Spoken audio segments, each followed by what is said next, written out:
in the Wilwood booth, and I have Mike Hamrick, my buddy here, that set me up for the SEMA race this year. And the last time we talked, we were at SEMA, but now we're at PRI, and you know, your booth is packed. So tell us, everybody out here, the difference between a SEMA crowd and a PRI crowd.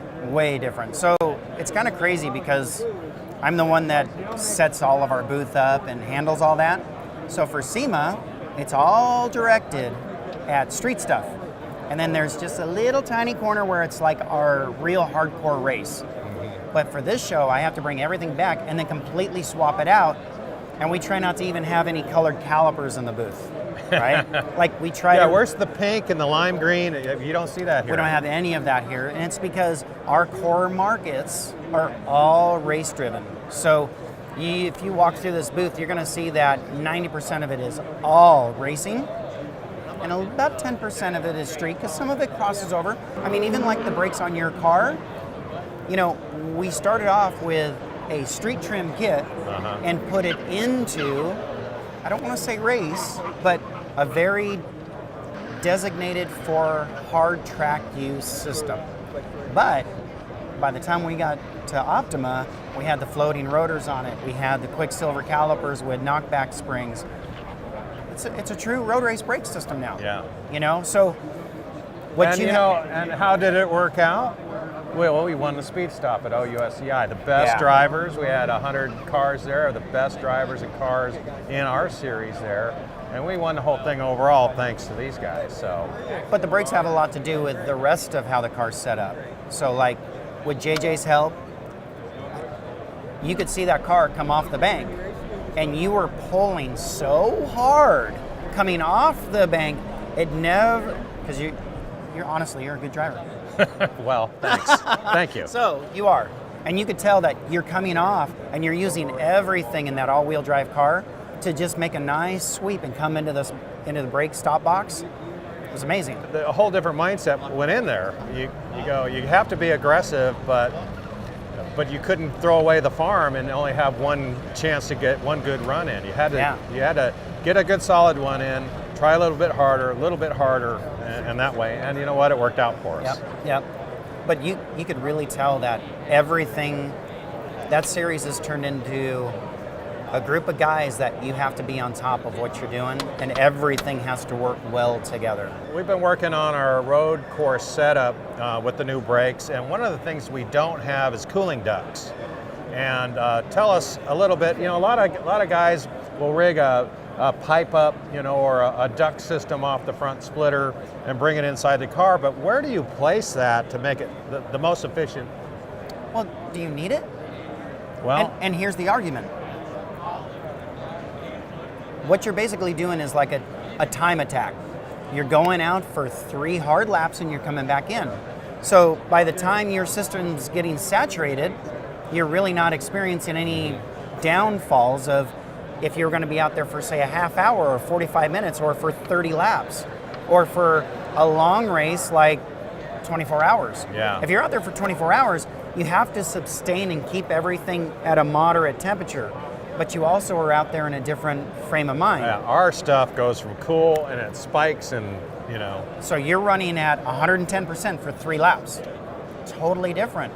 At the end of those 3 laps, I don't feel that having all those ducting in the series that you run, I don't think it's really necessary. I guess the reason why I'm going there is that we find that we have to replace our brake fluid quite a bit. I mean, it's turning black just in that short period of time. Maybe, you know, it's getting a lot of heat really fast and really gets hot, and then we cool down. So we really have to service the brake system quite a bit.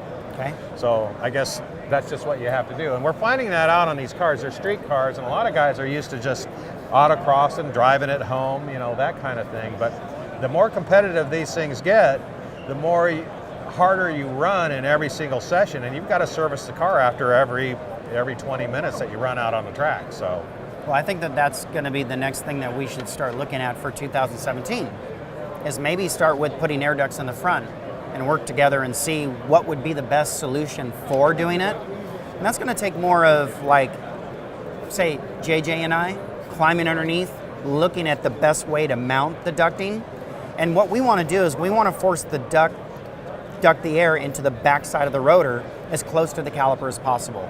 Yeah. We want it to come into the backside, so with a directional GT Spec 37 vane rotor, it'll dish it out. That's why we do a directional vane rotor. So yeah, what you're talking about are things that we should look into. Yeah. And it helps us learn. You know, another question that I got in working with Wilwood, guys are asking me about brake bias. He says, what have you done, you know, with brake bias? Is it adjustable and all that? How are you doing that? And I tell him, I says, well, we're just doing it with brake pads. Different compound in the rear, different compound in the front. We change compounds from autocross to road course. And the best way to figure out what is best for your cars would be working with these guys. Well, even further than that, though, you remember that we tried multiple piston-sized calipers. Oh, that's right. That's how you really build the bias. As far as brake pads, we're just going from a brake pad that works in this area, and then for the road course applications, it needs to work up here.